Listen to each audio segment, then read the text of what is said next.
Welcome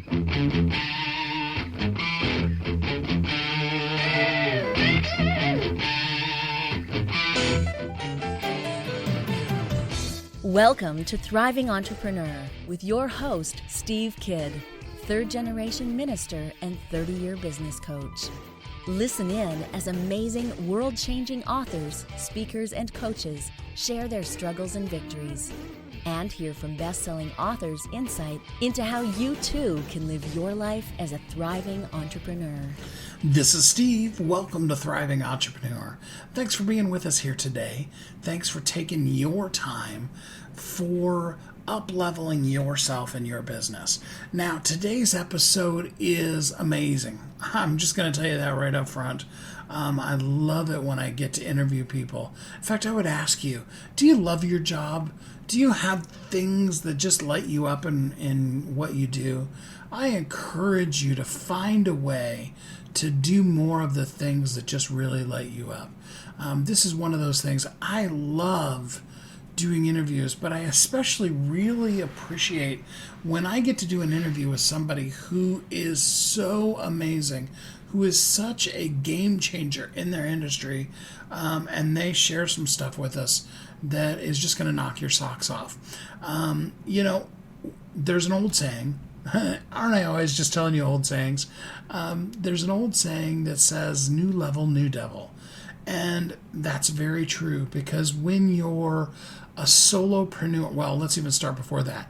When you are, bivocational, you're starting your business, but you also have one foot still back in corporate, there's that juggle that comes from being, in those multiple places.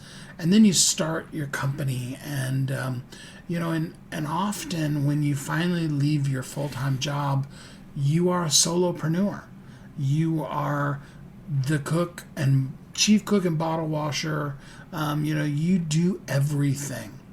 And then you bring on some employees, and then you have to deal with employees. And it just, each time you grow, there are so much joy, so many benefits to it. But let's face it, there's also some struggles. Some, I remember longingly how it was when it was just me. Kathy and I have this. There will be times when we're just like, oh my gosh, it was so much easier when it was just the two of us doing this. But honestly, in order to make the impact that we know we can make in the world, we have to both spread ourselves, but also share what we do with others, and teach and train people so that we can do more good in the world. And I'm sure with what you do, that's true too. You really want to maximize, to clone yourself. And like I said at the beginning, to do the things that really light you up. And the stuff that only you can do. Now that's a tough one. The first time I heard that, I was like, well, yeah, but here's the thing with the things that only you can do. Is it something that only you can do and it gives you energy?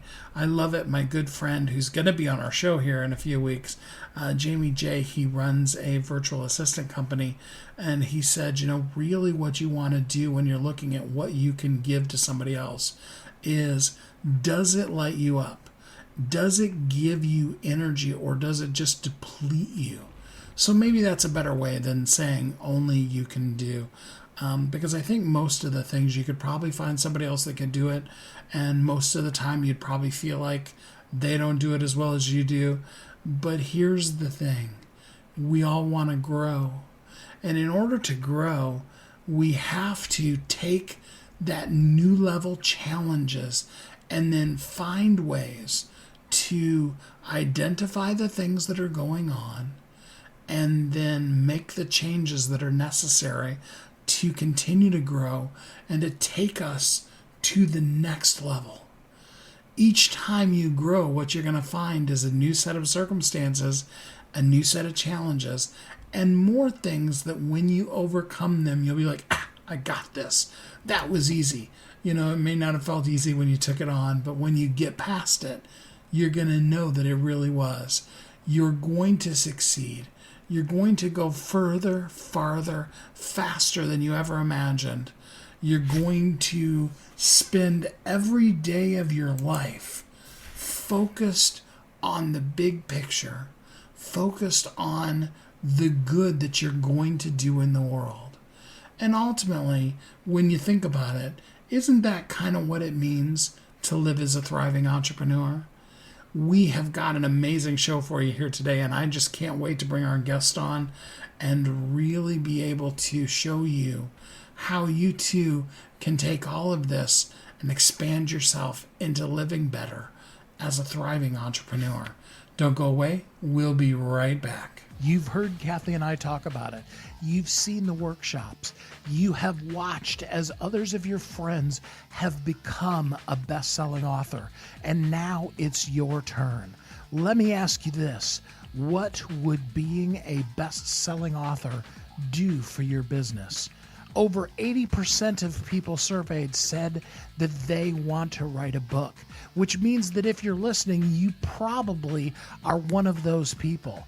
Now is your time because you have a message that needs to be shared. That message is not for you. It's not for your ego. It is because it serves other people. Kathy and I are here to help you share your unique brilliance with the world. All you need to do is go to WeHelpYouThrive.com, check us out, and find out how you can be a best-selling author today. Welcome back to Thriving Entrepreneur.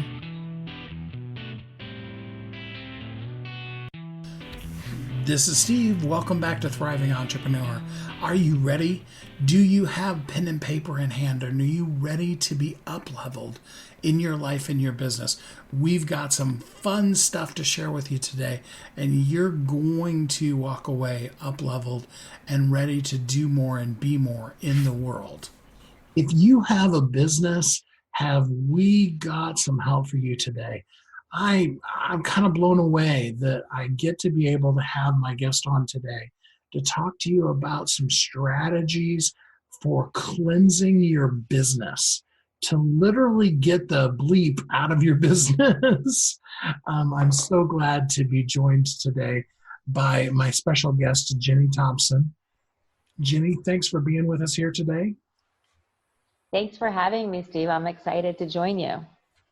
Yeah, absolutely. So give us a little bit of your background and the things you've done so that people know who you are. Absolutely. I like to start with one of the oddest facts about me, which is my very first job. I was a bailiff in a courthouse, which doesn't really check. It doesn't check all the boxes that someone expects for someone that ended up where I was.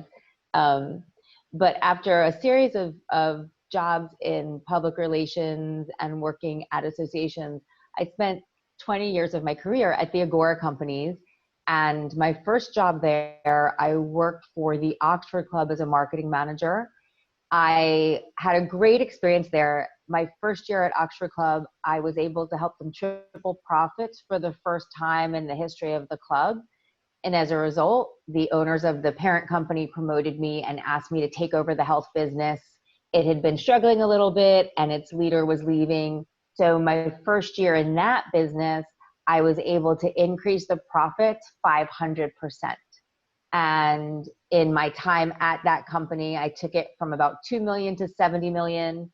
I did that with less than one person resigning a year. So when people ask me what's my proudest accomplishment, it's always focused on the team. I think when you build a team that feels empowered, that fills in your weaknesses, that sees the opportunity and wants to continue to be part of the team, that's the most important foundation in building a business. And I know I'm skipping ahead a little bit, but one of the reasons I like to focus on my success with my team and how empowered my team was and how satisfied they were working as part of a team together is because one of the strategies that I talk a lot about is how to know when it's time to fire somebody. And for a lot of people that comes through in that Iron Maiden, chainsaw mentality. And I want to be clear. I think the respect of your team and the value of your team is critically important, but that includes letting go people who are not contributing to your business. So may have jumped the gun a little bit there. Let's just jump into that. So, sure. We all have good employees and bad employees, and we reach that point where we're like, should I keep this person or not? And you have an amazing strategy for how to know. So why don't you share that with us? I have the simplest strategy for this. And I will just even back up and say, we all have good employees and bad employees, and then we have fine employees. People that come to work and do an okay job, but the question is, how do you decide who to invest in? And so my strategy is extremely simple, which is sit down and imagine that that person came into your office and resigned. And if your reaction would be, oh, thank God, now I don't have to fire them, that person has to go on the list of people that you intend to fire. And if your reaction would be, I literally don't know how I would come into work the next day after you left. I cannot run this company without someone with your experience and your drive, and you're so such an important and valuable member of our team. Think about how much money you would give that person to stay in that scenario, and then they will know how much you value them, and they will not be looking for work.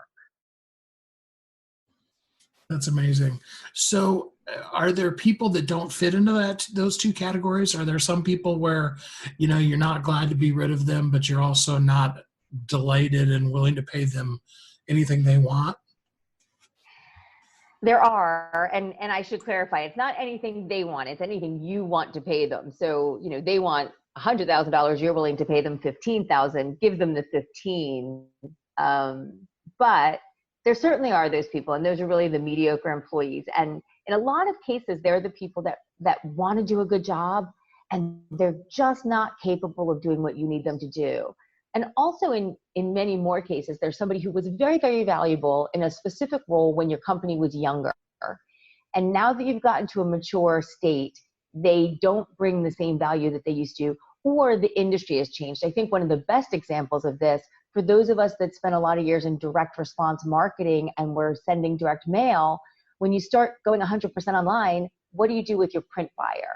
Well, if they're really good, smart, and energetic, and you think they can be retrained, you move them into another role. But if there's someone who is just kind of sitting there hitting the print button over and over, you let them go. And so some of it can be the employee and some of it can be the change in the industry. For those people, I think it's really important to do an honest assessment of what their skill set is and how they could contribute to your company. See if you have another area that they could have greater impact. And if not, I think the best option is to reach out to people that might be looking for someone with their skill set, see if you can find them a placement.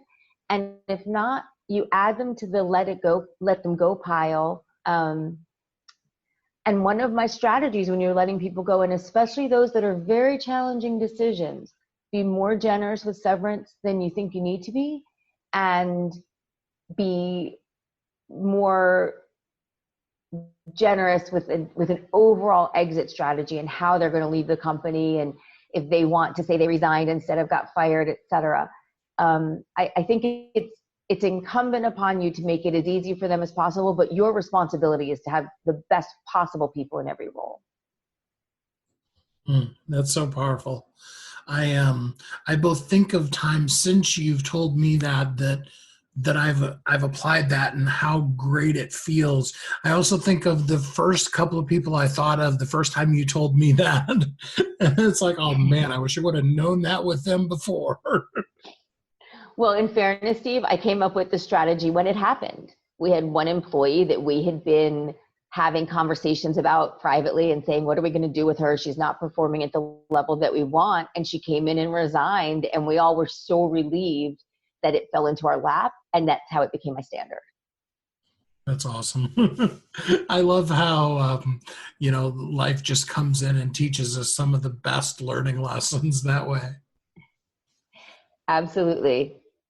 So the 3-Day Business Cleanse, first of all, it's an amazing book, and I'm so glad to be part of it.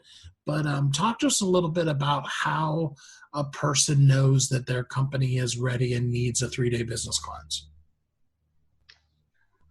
Well, one of the interesting things is a lot of companies may not need the whole 3 days, but there's some portion of it they will need. When I was running my business at the Agora companies, I would do an audit of every product line every year, because I think 12 months is certainly enough time to get yourself stuck in anything, whether you have product or marketing or employees that you need to re-examine. So I think that once a year time to sit down and look at things is important. What makes the business cleanse different is the process and who you're inviting and what the outcome is going to be. And generally, I think any company that's doing more than $5 million in revenue and has been operating for at least 3 years can benefit from the business cleanse. It's basically a way to get your business unstuck and to recognize the parts of your business that are no longer contributing, or that could be contributing a lot more but aren't getting the resources they need, and to really refocus energy, resources, and marketing efforts on the things that have the most opportunity to grow your business, and then to make the difficult decision to get rid of the things that are dragging your business down. So I think anybody who's under 5 million in revenue probably doesn't have the time or the money to invest in the program, and probably is not stuck on those things yet. And anybody who's gotten to 5 million in their first year, probably the same thing. But I think if you're a 3-year-old business or older and you're doing at least 5 million in revenue, the process would be very beneficial. So let's start from the beginning. What exactly is a business cleanse?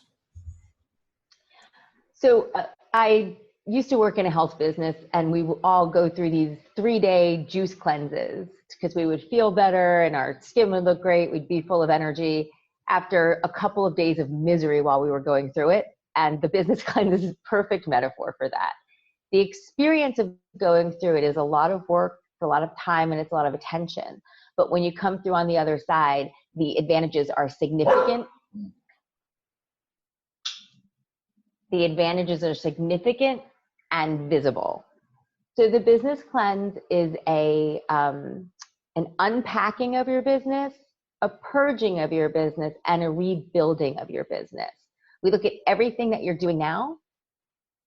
We look at how it is contributing to your business, how it used to contribute to your business, how your employees feel about working on it, how your customers feel about the product, and we spend a day unpacking all of that. Then we spend the next day talking about the areas of the business that are taking too much attention, that need more attention, how to reprioritize some things. And then the last day is a very focused brainstorm on marketing strategy, and product development. And then it ends with a private discussion with the owners of the company to figure out which employees are not being challenged enough, which employees have great opportunity in other areas, and which employees are no longer able to contribute to the business they need to and need to be excused. Very difficult. I mean, I think the thing I love the most about the cleanse is it is kind of like doing a cleanse, it's just misery for a few days, but it does have such a huge impact. Well, I always make sure people get good snacks at least. So that's the one way it's better than a 3-day juice cleanse. Well, that's true. Yeah, you're really diving in, and you're getting out, all the bleep, and you're rejuvenating your business. And it's 3 days of hardship for a future that's much brighter and streamlined, much more streamlined. So you mentioned just a little bit ago about the people you bring to it. And this is so powerful. In fact, I'll tell you honestly, Jenny, I have a men's mastermind that I'm part of every week. And we were talking about an issue a guy was having with his business. And I was like, oh, have I got the book for you and the strategy? So I've already recommended your book, even though it's just now coming out. I've already recommended it for about a month now to people. And, that element of who do you have, I think is so powerful. Can you talk about who you invite to the meeting? Absolutely. I think the thing that's the most unique about this, it's a 3-day process, and it's critical that you invite different people on the 3 days. And one of the reasons I stress that so much is relationship dynamics are very difficult to change. And so you have someone who's in a room with people and they work together all the time and they're in that room for 3 days straight. The way the conversation goes, who leads it, who defers to each other, that's going to be set. And so changing the dynamic by bringing other people into the room with other roles in the company is a very important aspect of it. I like to use the metaphor that relationship dynamics are like Jello molds. They can move a little bit, but they're really just staying in place. And so the first day we have, I always limit it to 7 people plus a facilitator. And it should be leadership of the overall company and then a couple of key people, whether they're in product development or marketing. But you can go, I hate this phrase, but it's the easiest one to say. You can go down a level, so you can bring in directors or managers, depending on your structure. And then the second day, I recommend that you still keep all of your top leadership and then you swap out 3 people for another group of leaders. On the second day, I think it's very important to have someone that's having direct conversations with the customers. Getting that customer feedback, having your frontline people in there, whether it's a customer service manager or it's a team lead, they have a level of insight that your marketing directors and your product development people just don't have because they hear it firsthand. And then on the third day, you, again, want your top leadership to stay the same and you want to swap out those 3 or 4 people. You want some of the most creative people in your company. If you have your own copywriters, you want to bring them in. If you have a creative designer. So the C-suite essentially is in all 3 days. And then the people that join them change based on what we're discussing that day and who you think will have enough to say that they should be in that meeting. I consider those seats very coveted. You do not get invited to this meeting if you're not someone who's willing to speak up, to challenge people, and to contribute at a high level. That is really powerful. In fact, that was specifically the thing I suggested to this guy was, what if you brought somebody that isn't your C-suite? What could they bring to the table? Because I think sometimes, especially when you get into that higher corporate level, you kind of get dismissed from the real world of what's happening in your business. I think that's a great and important point. And let's be honest, you insulate each other a little bit, right? So it's not just that you're separated from it, it's that you chose to be separated from it. And the C-suite kind of protects each other from that. There is one other point I'd like to make, and this is one that a lot of people are uncomfortable with. I think it's very valuable either on day 2 or day 3 to bring someone from outside your company. And you can bring someone that's not a direct competitor, but that has enough knowledge of your space that they can contribute. I think in the brainstorming and product development and marketing day, that's so valuable, but you have to make sure that it's somebody that you trust, that they're there serving you, and that they're not going to make you sorry that they were invited. But having somebody who doesn't have preconceived notions of your specific marketing team or the ideas that you've done. It's so common that we'll be in a meeting and somebody will have an idea and we'll say, oh no, we tried that. And we realize, oh, we tried it 7 years ago. We tried it before everybody had Instagram on their phones. We tried it before everybody had smartphones. Maybe we should try it again. And having that outside person brings a lot of value and makes you just look at things a little bit differently. I don't know about you, I'm taking notes. I have heard Jenny talk about some of this before, and even still, every single time I listen to it, I hear more. Amazing stuff, great ways to look at the core of your business, what's working, and let's be honest, what's not working, and then find ways to impactfully and effectively make the changes that are going to take you to the next level, to make your business even better than what it was before, and to cleanse out the things that have got you all stopped up as a company. That more than anything else is a true way to really truly thrive.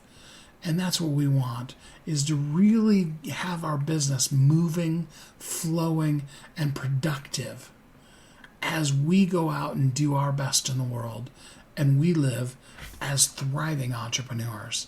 Don't go away. We'll be right back. You've heard Kathy and I talk about it. You've seen the workshops. You have watched as others of your friends have become a best-selling author. And now it's your turn. Let me ask you this. What would being a best-selling author do for your business? Over 80% of people surveyed said that they want to write a book, which means that if you're listening, you probably are one of those people. Now is your time, because you have a message that needs to be shared. That message is not for you. It's not for your ego. It is because it serves other people. Kathy and I are here to help you share your unique brilliance with the world. All you need to do is go to wehelpyouthrive.com, check us out, and find out how you can be a best-selling author today. Welcome back to Thriving Entrepreneur. This is Steve. Welcome back.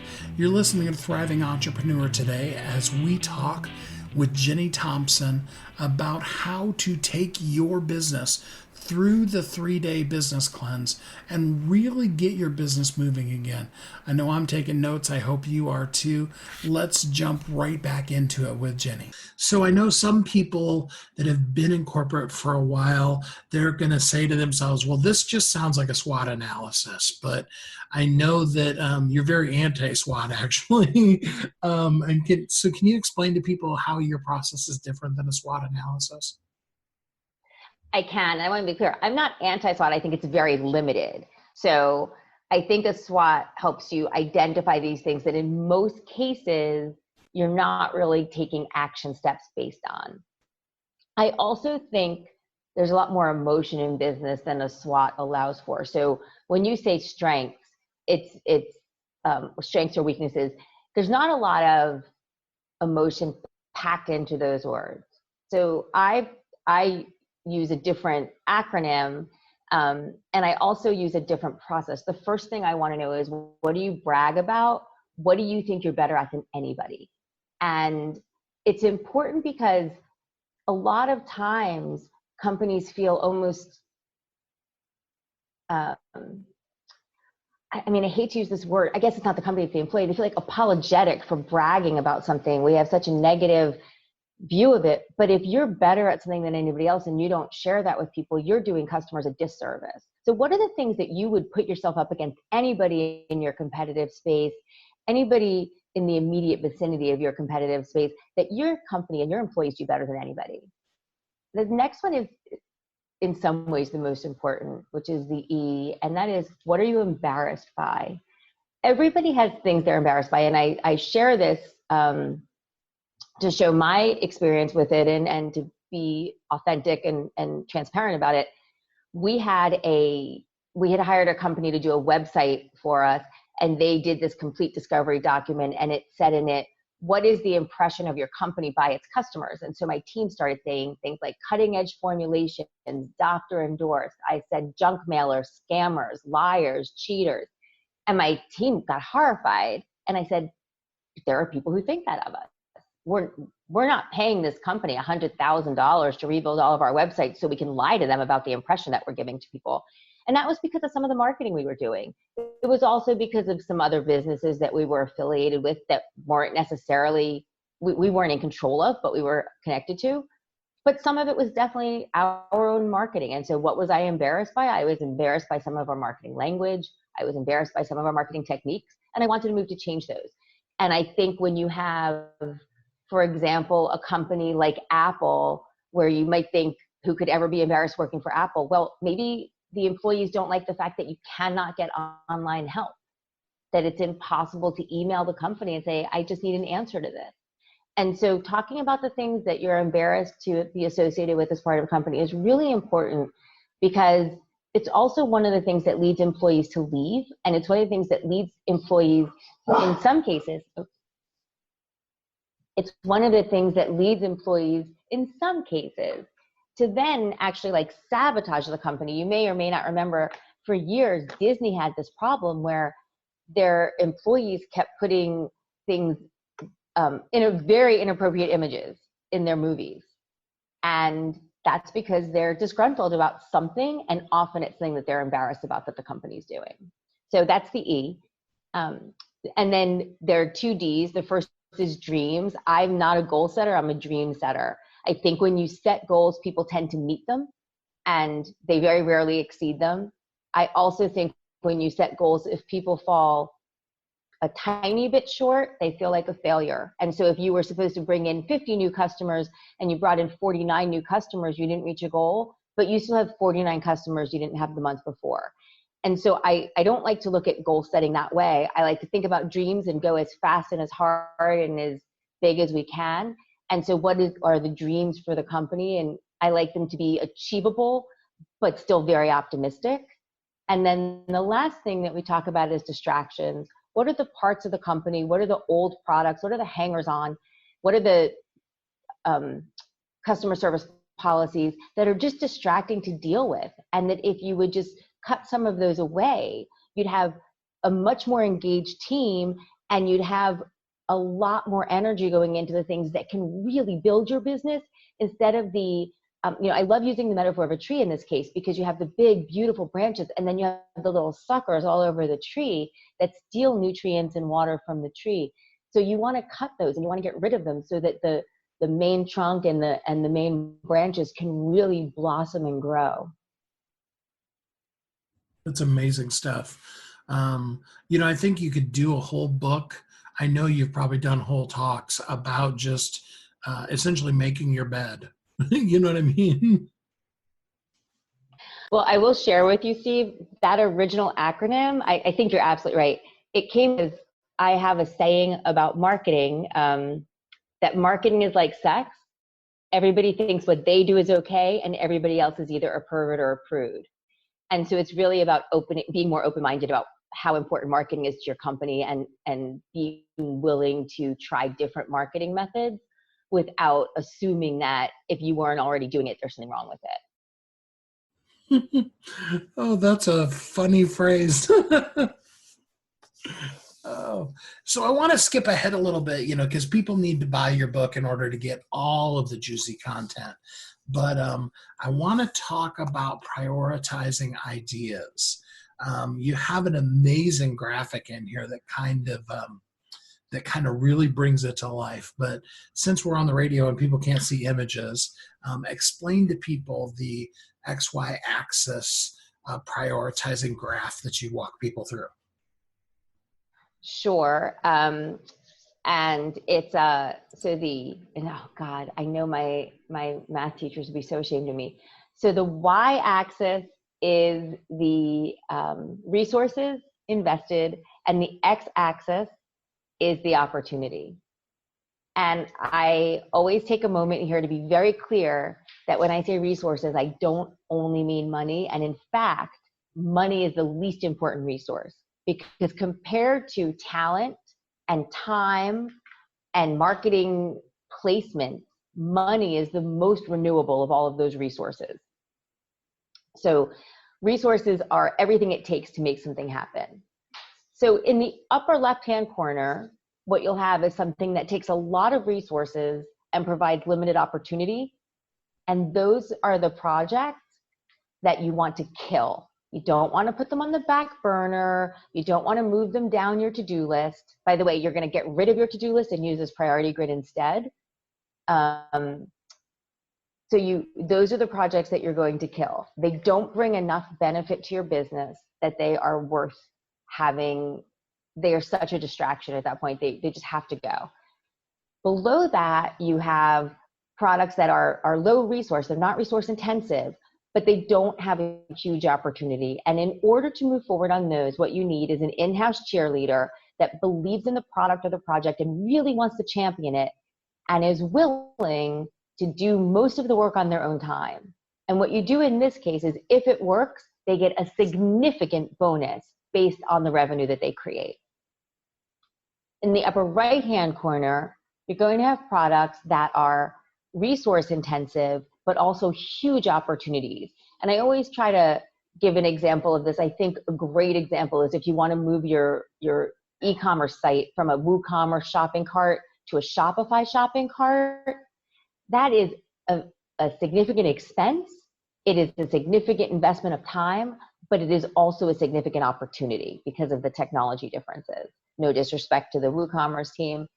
So that's a great example of something here. It's very resource intensive, but with a lot of upside.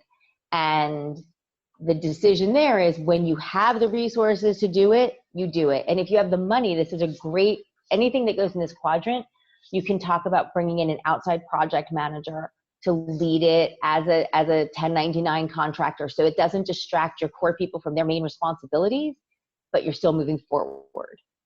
And then the last is the lower right-hand corner, which are things that are not resource intensive and have huge opportunities. And these are things like, for example, if you're writing an email newsletter, adding 2 days a week to it so that you can send more advertising and keep your people more engaged. That is a low resource intensive change that has the impact for huge revenue increase. So that bottom right-hand box can never have more than 5 things. And those are the 5 things that you're going to concentrate on. And I like to be really direct here and pretty much everywhere all the time for anyone who's ever met me. These are not low-hanging fruit, and try to keep that phrase out of the vocabulary here, because low-hanging fruit can be really rotten, right? They're just easiest to grab. That doesn't mean they're the biggest opportunities. And what happens is you have enough low-hanging fruit, they become a distraction from the projects that can bring significant opportunity. Speaking of distractions, I use the phrase all the time, all distractions are equal. Talk a little bit about the impact of distractions on our business. There's a lot of research behind this, and I'm going to quote it all wrong, so I won't quote it. I'll just tell people to look it up. There's significant research that if you are in a 30-minute meeting and you check your phone once, how long it takes you to reset from where you were in that meeting. So now think about your average day and how many things are on your to-do list. I remember actually the time that I met Kathy, I was speaking at a private mastermind for Gen Chem, and I asked people who had a to-do list, and everybody raised their hand, and I asked them to shout out the number of items that were on their to-do list. And one person said 118. And I thought, there's no way you could have 118 things to do for your business that are worth doing. And so in my experience, I would say 100 of those are probably pretty significant distractions. What happens is you move your attention onto them, you invest in them, but you don't invest fully in them. So they usually don't come to fruition. They stop business development in other areas. And then what happens is you get these employees that feel undervalued because they're working on something that doesn't matter to you. And they feel frustrated because it's not coming to life. And it creates this level of stuckness everywhere. And these are things that just never can contribute enough to your business. I like to point out to people, if you're a business owner, every dollar that you give to a person who's not contributing or a project that can only contribute limited amounts is literally a dollar you're stealing from your own pocket or from something else that could work. And so making sure that you are not investing in distractions is critically important for the growth of your business. Wow, that's really powerful. Say that again. Every dollar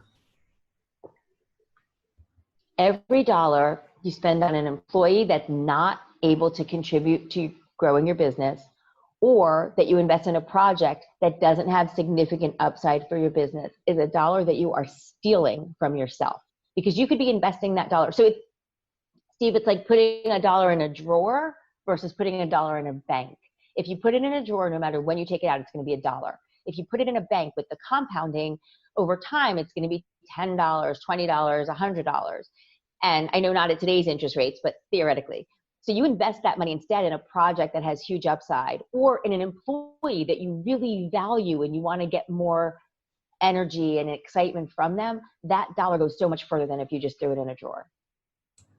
Absolutely. So the other side of distraction is, as business owners, especially, once your company grows to that $5 million mark, there can become things that we're just in love with. I know you know what I'm talking about. I know exactly what you're talking about. Talk a little bit about those pet projects of the owner, CEO of the company.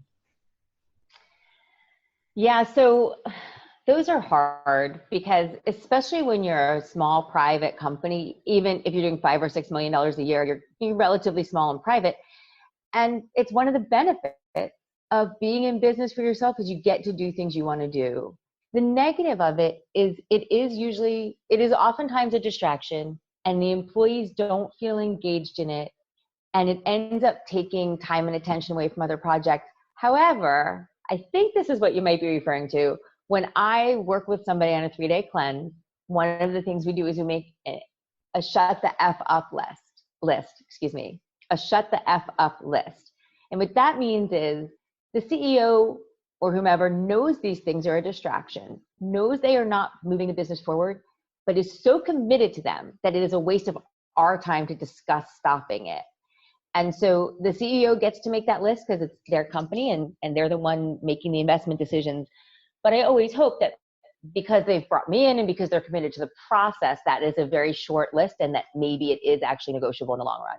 If you have pet projects that you just want to do, I actually recommend hiring a project manager on the side that's not part of the company, that's just going to work on your pet project to see what can happen and whether it can come to life.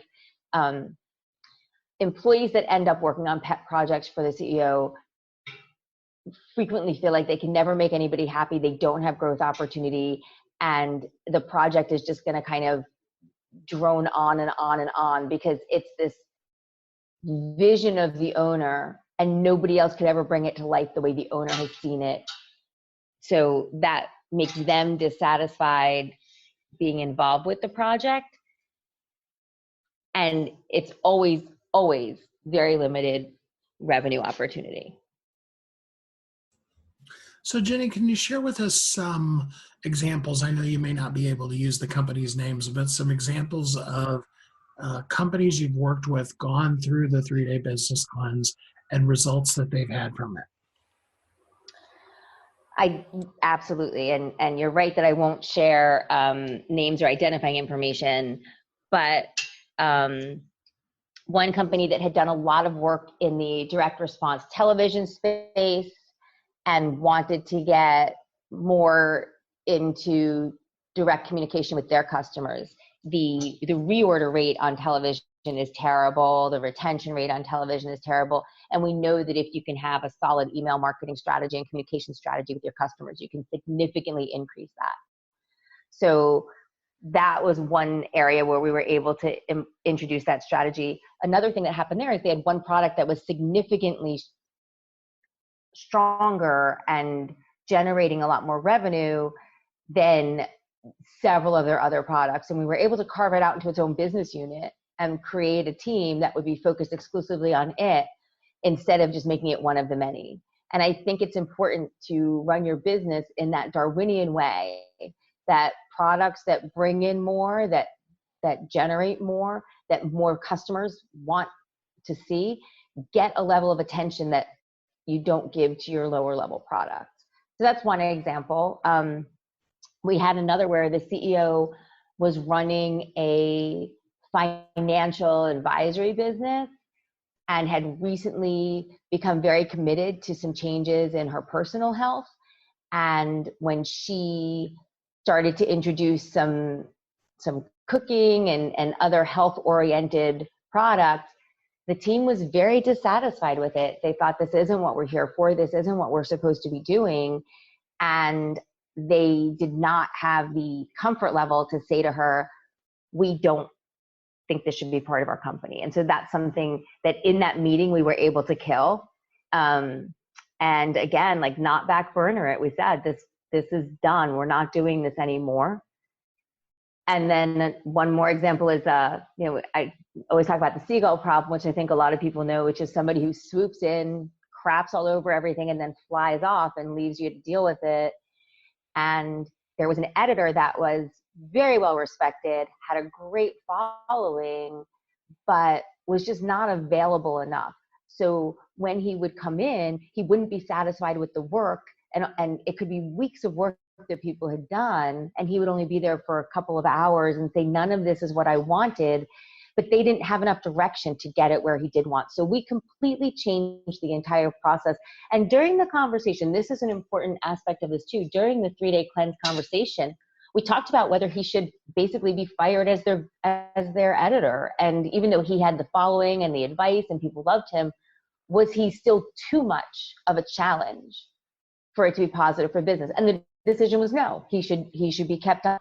And so we redefined the entire working process in order to accommodate the way that he worked. And one of the things that we did is we had them write, I want to say it was like 3 or 4 months worth of content at a time, so he could take it with him and review it. And then once he approved it, it was unchangeable unless there were changes in the market conditions. He wasn't allowed to come back and do more editing. And he loved that process. It freed him up a lot.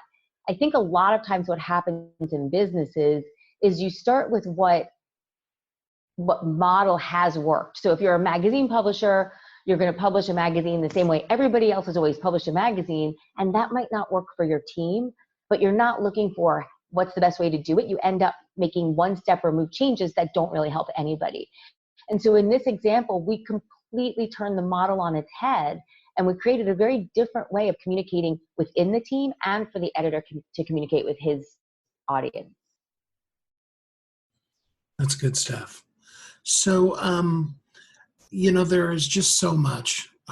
You and I could probably talk for the next couple of hours and still just have questions that I'd love to ask of you. But for a person who isn't at that $5 million 3-year mark, there's still some really great information in here. And I'm going to ask you a very unfair question. What is, out of all the stuff in here, one thing that just kind of comes to your mind that that newer company, that less than $5 million company could really do that would have a huge impact on cleansing out the stuff in their business? Yeah, it's not an unfair question. It's only unfair because it's a softball for me. It's a combination of the priority grid and the staffing decisions. I think that so often, especially when you're a new company, you feel like people are doing you a favor if they work for you. And it's also very hard to let people go when you have very few people because there's no one to pick up the slack. But making those honest, tough decisions and using it to move your company forward is the single best thing you could do. And again, if you're under 3 years and under 5 million, every dollar you give that person is a dollar you're stealing from your future opportunity. They are not the person who's going to build your business. So I think that is the single most important thing, is you are better off pausing and taking the time to bring in the right person than continuing to chug along with the wrong person.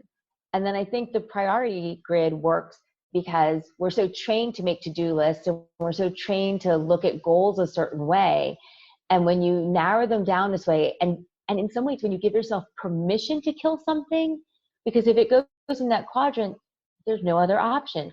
You give yourself permission to say, I am not thinking about this anymore. This is now literally dead to me.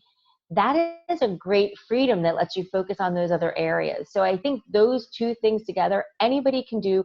You can do it whether you are a 2-person company with $10,000 in revenue. You can do those things. And if you're a 2-person company and that one person is somebody you can afford to lose, absolutely lose them now before they become very significant to the company. The last thing I want to point out about terminations, which is, I say this, people do think it's kind of a heartless thing to talk about. I always think you can be humane and still recognize your responsibility to a company. A lot of people worry about firing somebody and the effect it will have on the team. And I have to say, other than firings that have been completely personal and capricious, which unfortunately I have seen, anytime you fire somebody who's underperforming, even if they are literally the most popular person at your softball games and your happy hours, the team is relieved because they know they've been carrying their weight, and they know that that person has been rewarded for doing less work than they do. And so they may still want to have drinks with that person, but they feel better that they are not part of the business. And as long as you're making business-based decisions, your team will never betray you for terminating people. And just to go back, that priority grid that you did at the event that you were talking about that Kathy was at, she loved that so much that she not only shared it on the phone with me that night, but that was like the very first thing we went over when she got back from that event. So it is a powerful way to look at your business. And like I said, I think it gives you permission to start ignoring things, and if they don't fit in a certain way. And I know Kathy told me when we did the new graphics, she said, I printed it out right away. I couldn't wait to get my hands on it. So I'm thrilled to hear that she's so excited, and the graphic is in the book for everybody to use. Yeah, and it's a fun graphic too, between the skull and crossbones and Superman, just in the top left quadrant and the bottom left quadrant. It gives you an idea of how visually powerful that image really is. Sorry, go ahead. I was just going to say, so are there any concluding things that you'd like to share with us before we end today? I assume you're going to give them all the information about buying the book, so yes. I won't do that. I think the one thing we didn't really talk about, if you are going to do this 3-day cleanse, it's a process that you have to invest in. And I think it's very important to get the right person in the room to facilitate. And the most important thing is that is not the CEO, and it's somebody that can stand toe-to-toe with the CEO. If the CEO is running this process, you are going to end up leaving after 3 days with almost exactly what you went in with. And that's because of those communication dynamics I was talking about. So if you make the decision to do the 3-day business cleanse, decide that you're going to invest in the right facilities, in the right people, and really get the most out of the process. Otherwise, just do the piecemeal things and make smaller but still measurable improvements. If you're going to do the 3-day cleanse, commit to it. The book is called The 3-Day Business Cleanse, How to Get the Bleep Out of Your Business and Get Things Moving Again by Jenny Thompson. It is a powerful, amazing book. Jenny, I appreciate so much you taking the time with us. And is there a website that people can go to besides going to Amazon and getting the book? So the website is generatemarketing.com. Generate is spelled with a J instead of a G. So it's JENERATE marketing.com. And I encourage you to go there. There is so much Jenny has to share. Like I said, we could have gone for hours here, but I wanted to give you enough of the taste of the 3-day business cleanse that you will dash off to Amazon and pick it up right now. You'll be glad that you did. Jenny, thanks so much for spending some time with us here today. Oh, thank you, Steve. I had a great time. I think I love talking about it, and I think something new comes out every time I have the discussion. So thank you so much, and thank you for your support. An amazing book you have to get from Amazon, The 3-Day Business Cleanse by Jenny Thompson.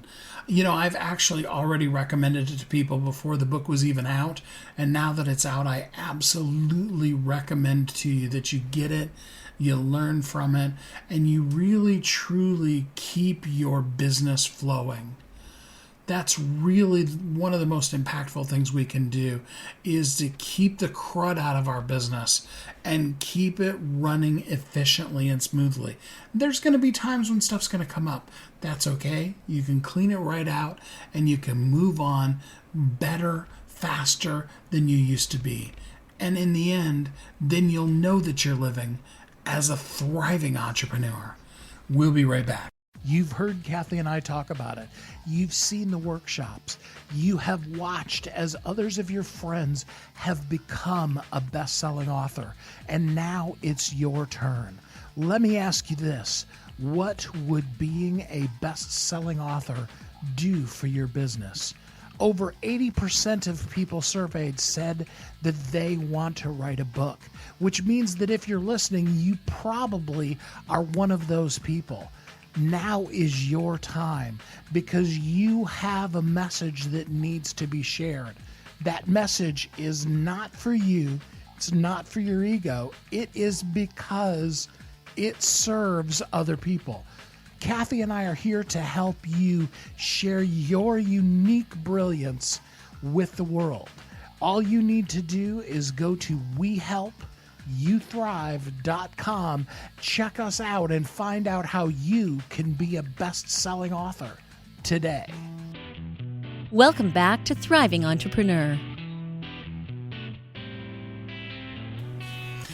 This is Steve. Welcome back. Thanks for listening today to Thriving Entrepreneur.